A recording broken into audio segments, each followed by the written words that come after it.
Bagsak sa kamay ng mga otoridad ang isang lalaki sa Panabo City matapos ang ilang search warrant operation na nagresulta sa pagkakasamsam ng inihinalang shabu na tinatayang nagkakalaga ng 30,000 piso. Nakatutok dyan si Patrolwoman Shaira Rose Aquino. Isang 44 anyos na lalaki sa ikinasang operasyon na pinangunahan ng mga operatiba ng Panabo Police Station noong hapon ng ika-13 ng Agosto sa Purok Nangka, Barangay Kagangohan, Panabo City. Kinilala ang suspect sa alias na Lar, isang barangay utility personnel. Sa bisa ng search warrant, hinalughog ng mga otoridad ang tirahan ng suspect na nagresulta sa pagkakakumpiska ng humigit kumulang 4.5 grams ng hinihinalang shabu na may standard drug price na 30,600 pesos at iba pang drug paraphernalia.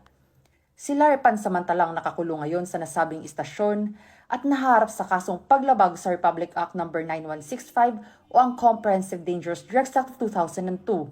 Sa pamamagitan ng koordinadong operasyon at mahigpit na pagpapatupad ng batas, ipinapakita ng kapulisan ang kanilang pangakong panatilihing ligtas at mapayapa ang bawat barangay. Mula rito sa Police Regional Office 11, ako ang inyong PNN correspondent, Patrolwoman Shaira Rose Aquino, alagad ng batas, tagataguyod ng Balitang Pulis.